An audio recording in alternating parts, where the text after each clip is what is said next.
After a 6-week break, the Marangoni Tyres Gas Shocks Compact Cup gets back underway at Silverstone for rounds 9 and 10 of the championship. And with mixed weather this weekend, Matt Suckling found out about the different tyre options. Derek from Marangoni Tyres, we've got two different tyres here that are used in the BMW Compact Cup. Can you explain the different kind of treads that we've got on them? Yeah, sure, Matt. We basically got two completely different designs. This is the wet tyre, Zitalinia, okay, and this is really a pure road tyre.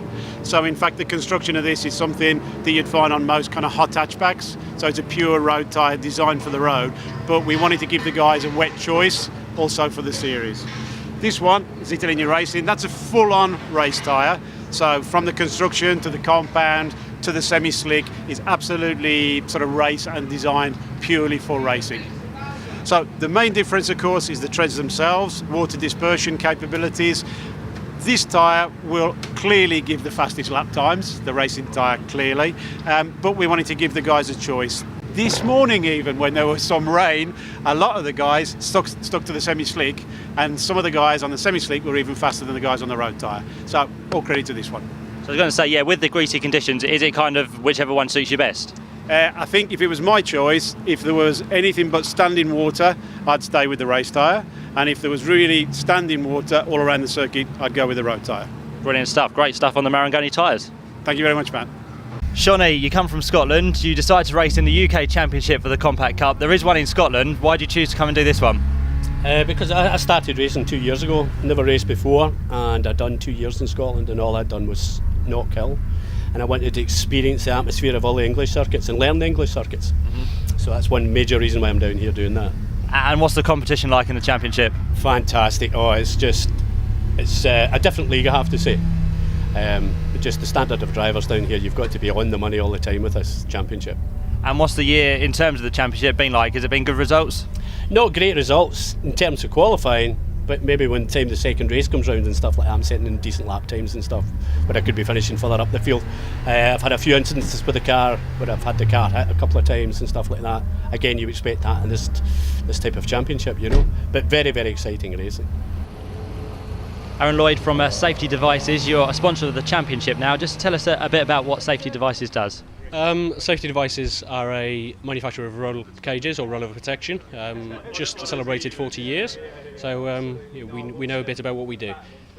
That's always good in motorsport, and you're turning your attention to a bit of racing as well. You've got races to come this weekend. You looking forward to them? Yes, yeah, very much so, yeah. The Compact Cup, obviously being a sponsor, we've been following it quite closely. It's a very exciting series. Driving standards seem to be good, so it's one of those that I've been keen to get out and sample. And with Motorsport and Safety Devices, is it something you want to continue in a partnership? Yes, definitely, yeah. Safety Devices got a lot of pedigree from having a race team of its own many years ago and a rally team. So we don't get out as often as we'd like, but we do pick our races and our series carefully, and we're very happy to be involved with the Compact Cup. And if people want to get in contact with Safety Devices, what's the best way of doing that? Best way is either through one of our dealers for a specific car, or obviously give us a call or send us an email, yeah. And you're looking forward to the rest of the season racing? I am, yeah. This is unfortunately my only round at the moment, but one of my colleagues, Chris, will be out in Donington later on with the Compact Cup again. Good stuff, we look forward to it, Aaron. Very good, thank you. A damp qualifying session means a different look to the grid here at Silverstone. Neil Roach did the best job of all. He's on pole position ahead of the championship leader, Stephen Roberts. Daniel Kirby third, he went well too. Further back, Kevin Denwood is on the outside of row number 6, but he always races better than he qualifies. Two drivers hit by penalties carried over from previous meetings, David Drinkwater and Colin Bysouth, further back than they would have been as a result. Neil Trosser is 5th in the championship, but he lines up 22nd on the grid after a troubled qualifying session. 38 cars in all lining up for this 9th round of the Marangoni Tyres Gas Shocks Compact Cup.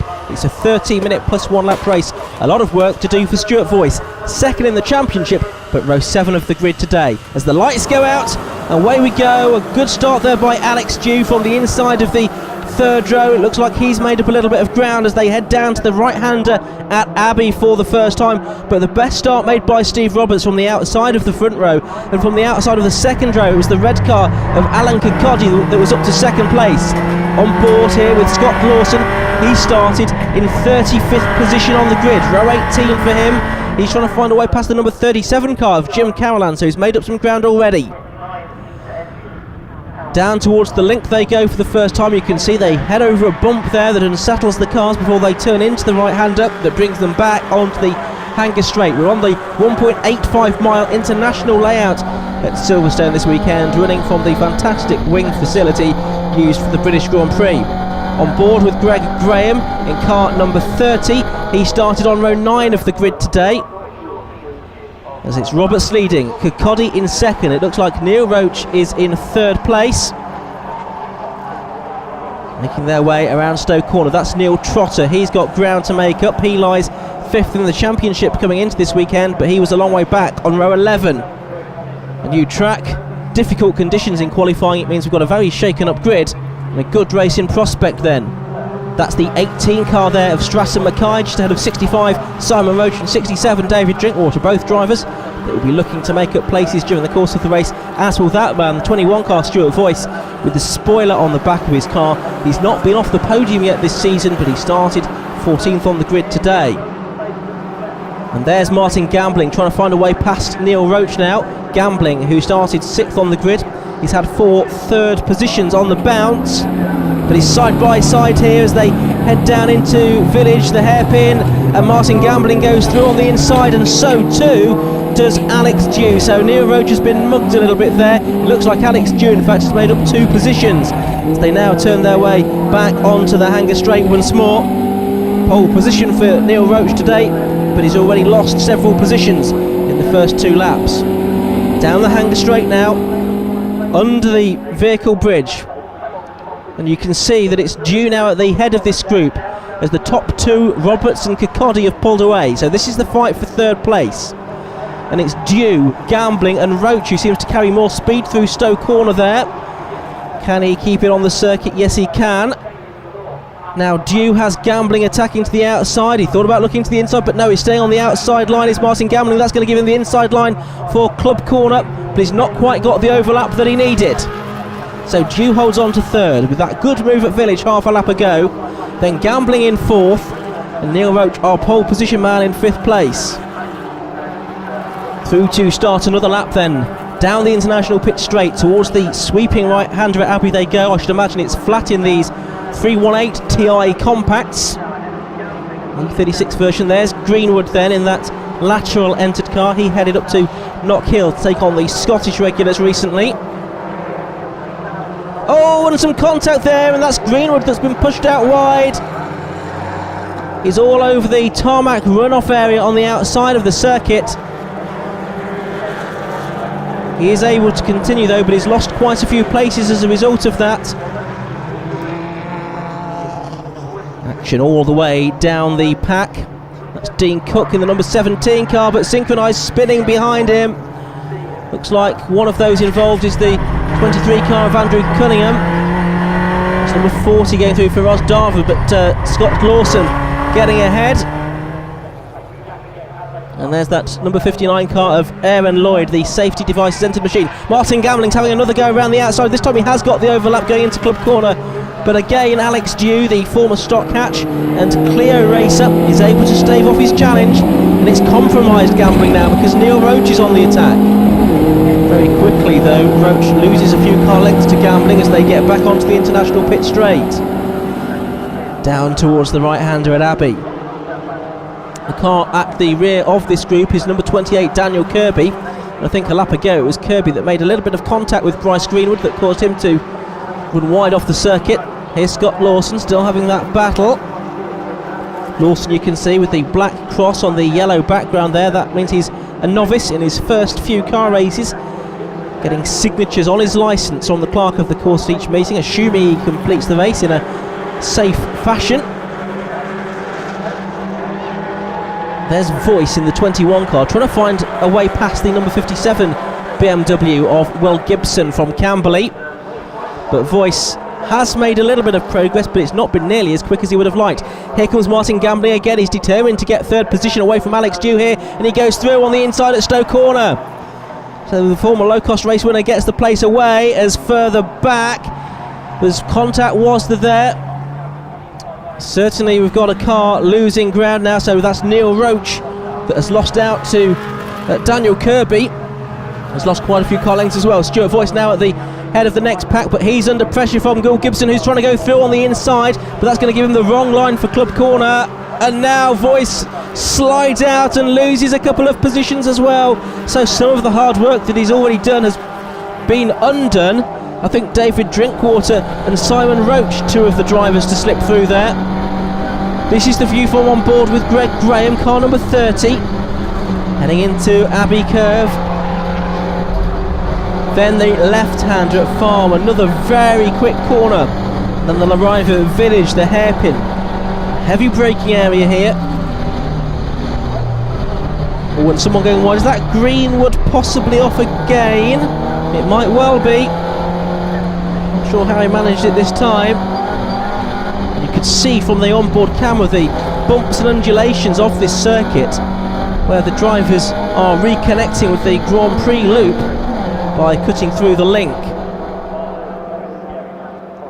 Well, Drinkwater you can see at the head of this group now. Then you've got Will Gibson. Then you've got Simon Roach with Stuart Voice, I beg your pardon, on the inside of him, going into the right-hander at Stowe Corner. Stuart Voice, as I say, not been off the podium so far this season. He's had 3 race wins. Ooh, what a big tank slapper for the number 61 car. And into the gravel goes Matthew Warren, the 35-year-old from Hagley. He's off at the first turn of a new lap. Back on board here with Greg Graham, who's going pretty well. Starting 17th, he's made progress up the order. Heading down the Hanger Straight towards Stowe. There's battling going on ahead of him. He's just playing that watching brief at the moment. It's Kevin Denwood, I think, that has possibly lost a position there. Neil Trotter just heading through camera shot as well. Stuart Voice has managed to get back to the front of that little pack, as down towards us comes Denwood. Oh, and over the curbs there, the number 57 car of Will Gibson, just ahead of Stratton Mackay, who was a podium finisher in the very first round of the championship at Brown and Thatcher at the beginning of the season, but he's not done all of the rounds since then. In fact, he has only appeared at Donington Park since then. Last lap for Steve Roberts. He's just gradually eased away from the Scottish driver Alan Kirkcaldy, who's gone well in the Scottish Compact Cup during the course of this season. But Steve Roberts, of course, with 8 podium finishes to his name this season, 6 of them race victories. He's been the man to beat. He's had 4 wins on the bounce, and he's about to make that number 5, I think, as he turns into the Vale for the last time. Down through Club Corner he goes. The Judd Energy backed car, he comes up and over the line, and he takes the checkered flag to win round 9 of the Marangoni Tyres Gas Shocks Compact Cup. Alan Kirkcaldy takes second place, around about 3 seconds behind him, and then third in the end, going the way of Martin Gambling. So that's 5 third place finishes for him on the bounce. Still battles to be decided further back, and there's contact, and the 52 car lost it under braking. That was Tim Gibson, and he collected up the unfortunate number 33 car, Chris Etheridge.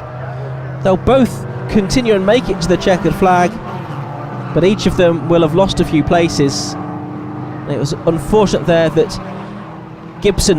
Tim Gibson just lost it under braking for the Vale. Results then, Steve Roberts taking the win by 3¼ seconds from Alan Kirkcaldy. Martin Gambling was third ahead of Alex Dew. Neil Roach was fifth. David Drinkwater climbed from 13th to 6th. Stuart Voice climbed from 14th to 8th. Those were 2 of the drivers to watch during the course of that race. Fastest lap and a new lap record to Steve Roberts, a 1 minute 23.45, shade under 80 miles per hour. Steve, another great drive from yourself means you pick up another win. Yeah, thanks very much. It was really good race. Qualifying made it very interesting, a bit of a mixed grid today, so I was racing with a few people I haven't raced with before closely on the track, but everything went to plan, got a good start, got my head down, pulled a little bit of a lead. A few dramas halfway through with the lap traffic, and because we had double yellows down at the first corner, so I lost a bit of time to Alan then, but I think the second race Alan's found a bit of pace, and I think for the second race it's going to be a little closer, so I might have my work cut out for that one, but pleased with the race 1 win. Alan, great to see you out in the Compact Cup, and a very good result for you. Yeah, I'm delighted to come down here. My first time ever round Silverstone, and to get a second, I'm delighted with that. The gap between you and race leader Steve Roberts was coming down throughout that race, but then it was a gap that opened up again. Yeah, the problem we had in that race, there was a couple of yellow flag moments, and we caught some of the back markers, and we can't overtake till the next green flag. So Steve caught one at the same time as I did, so there was a wee bit of a gap change, but stayed the same roughly through the race. Be happy to pick up another second place in race 2? Yeah, second place, I'd be delighted again, another one. Well done, Alan. Thank you. Martin, these third places now starting to tally up for yourself. Yeah, really good. That's 5 on the bounce, and really good race that time. Great tussle with Alex Dew. Yeah, lots of people to battle with. Our eyes were focused on that for most of the race. How do you kind of get your way through? Well, he was really going really quickly, and trying to get him into Vale Complex a few times, and he was very, very late on the brakes and very smart. So in the end, had to get him down the Hanger Straight and into Stowe. It was a bit bold, but happy I did it. Let's see if race 2 is another third place. I'll be really chuffed if I can get second. That'll be even better. Well done, Martin. Thanks. Round 10 coming up after the break.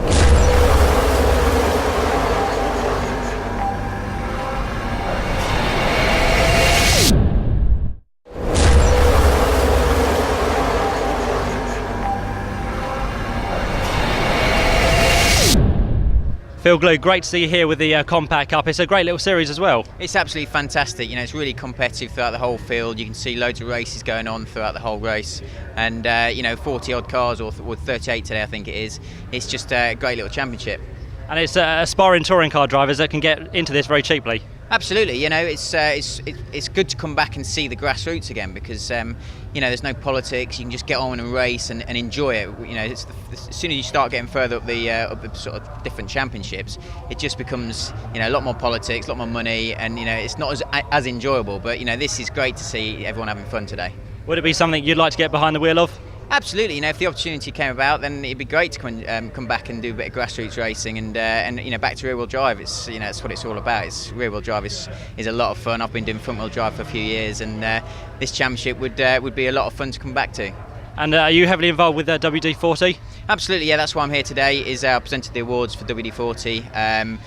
And I do a lot of work with them ever since they sponsored me back in the Clios and touring cars. So I've stayed in touch, and never know, we might go back out racing again soon. Great stuff. Cheers, Phil. Cheers, mate. The grid for race 2 determined by the finishing order in race 1. 3 non-starters: Colin Bysouth, Dean Cook, Aaron Lloyd. As the red lights are on and they go out, away we go. So it's David Drinkwater starting from a higher grid position this time, but it's all been wasted. He's not got a great start at all. Bryce Greenwood there going past him. So too is the number 30 car of Greg Graham as they head down towards Abbey for the first time. So Drinkwater losing a lot of places at the start there as the rest of the field filter their way through. At the back you can see the number 77 car of Cliff Ransley. The best start this time has not been made by Steve Roberts though. It's Alan Kirkcaldy from the outside of the front row that has got into the lead of the race as the field rounds the village hairpin for the first time. Again, a 13-minute plus 1 lap race.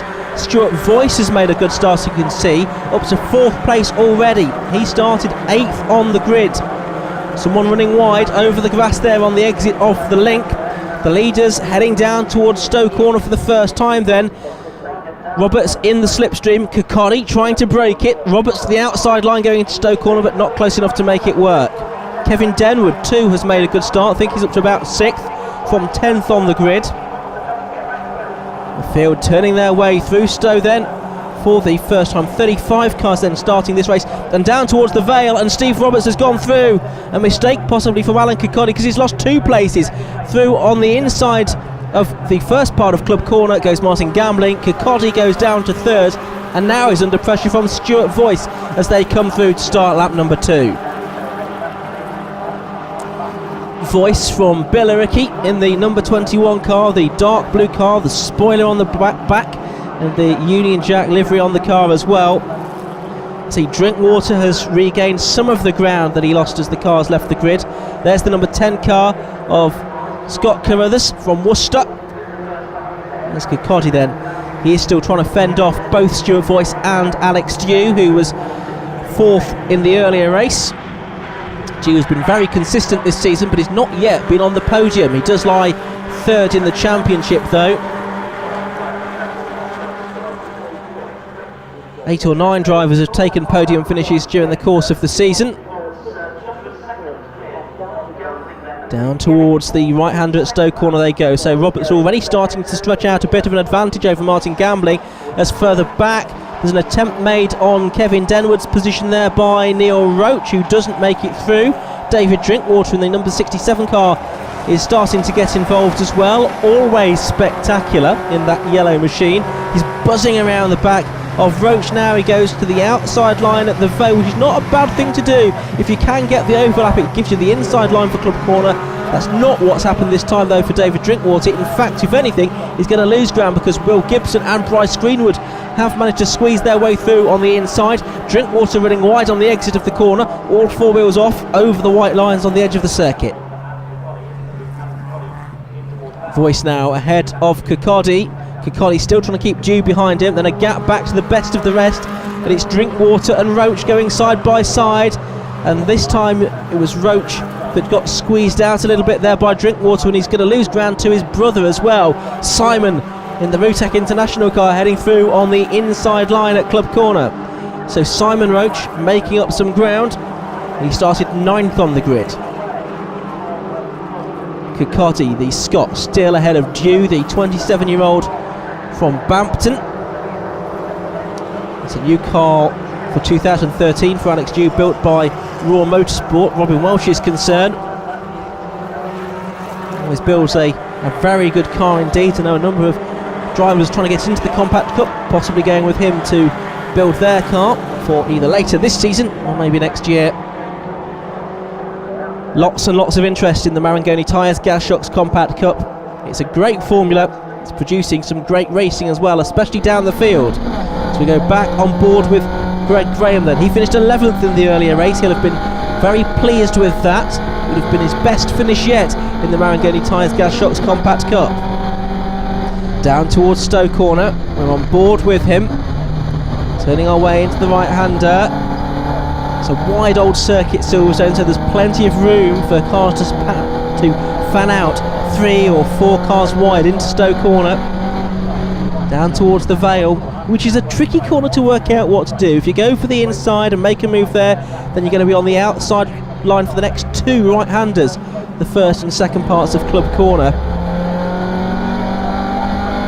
Really got to think about how you judge your overtaking move, and it's especially important, of course, because it's the last corner of the lap, potentially the last corner of the race as well.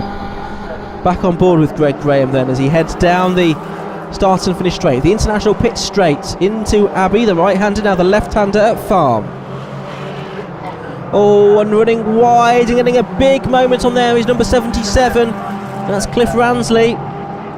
The driver from Diss has recovered it, but probably lucky that there weren't too many cars around him at the time that he lost it. And he's going to lose a position there to number 98, Derek Forrest. Those 2 drivers started on the 16th and 17th rows of the grid here. Here's Stuart Voice side by side with Martin Gambling here. This is going to be for 2nd and 3rd positions for the 4 rounds at Donington Park, and at Rockingham we had the same top 3, Roberts, Voice, Gambling. At the moment we've got Roberts, Gambling, Voice. Is that going to change? Kevin Denwood's got a queue behind him. Neil Roach is the one that is trying to get ahead. Denwood had to take to the AstroTurf and the grass on the inside there, and that means he's getting squeezed from either side. It's a pincer movement from Daniel Kirby and Neil Roach. But it's Neil Roach that was already through, wasn't it? It was, I think, Bryce Greenwood possibly that was trying to find his way past. Kirby did go really well in qualifying this morning, 3rd on the grid for him. He'll have been very pleased with that. Unfortunately, he's just not been quite able to carry that through to the race, which has been in quite different conditions, as you can see now. The sun glinting off the windscreens as they turn through Village. Nice dry track for these cars to play on. Of course, part of the problem the drivers will have had this morning is getting used to a brand new circuit. Greg Graham, we're back on board with him. A lot of the drivers using that little bit of extra tarmac there at what is Chapel Curve on the Grand Prix circuit, the length on this particular configuration. Down the hanger straight towards Stoke Corner. Greg Graham again going well, just outside of the top 10. Traffic now for the leaders to contend with as well, as Gambling and Voice go side by side. Can Voice get this done? He goes through on the inside. Gambling runs wide. They are still side by side though, as they are coming now up to lap some of the slower cars. I think that's Derek Forrest. Gambling has to jink back in behind Stuart Voice, who in quite a convoluted way gets the move done and goes up to second position. Greg Graham and Scott Carruthers in the two sister cars, if you like, both with the Marangoni livery on the side. They're having a very good scrap indeed. It's the left-hander at Farm. Now is there an overtaking opportunity for Greg Graham here, down towards Village. Heavy braking area, but is he going to follow through? Well, there is the car of number 56, our race leader, Steve Roberts, then the former Northwest Formula Ford champion, almost a decade ago now. A very accomplished single-seater racer, tried to make a bit of a career out of it, but has returned to racing in recent seasons in this Marangoni Tyres Gas Shocks Compact Cup, and enjoying his racing now, but still very competitive, of course. Oh, and a bit of a biff there. That's the 21 car of Stuart Voice that has come out best of it, as Steve Roberts now goes on to his final lap. He's got quite a commanding lead now over the second place man Stuart Voice. It's a big advantage that he's got. Here's Neil Trotter, number 12, much further down the order than we've seen him. The former stock catch racer has gone really well in the early part of the year, had a few top 6 finishes, including last time out at Rockingham. But for some reason it's just not got to grips with this Silverstone International circuit. You watch Alex Dew and Alan Kirkcaldy battling over 4th and 5th. Kirkcaldy eventually succumbing to Dew's advances. Down to Stowe Corner comes Steve Roberts, and you'd almost think he was the only car on the circuit there. Turning his way through the famous right-hander and down now towards the Vale. There's a back marker ahead. I don't think he's quite going to catch him by the end of the race. Steve Roberts secured his 7th win out of 9 races, I should say, earlier on today. I think he's about to make that 8 from 10. Stuart Voice is going to be second, and Martin Gambling is third. Checkered flag goes out. Flash of the lights from Steve Roberts.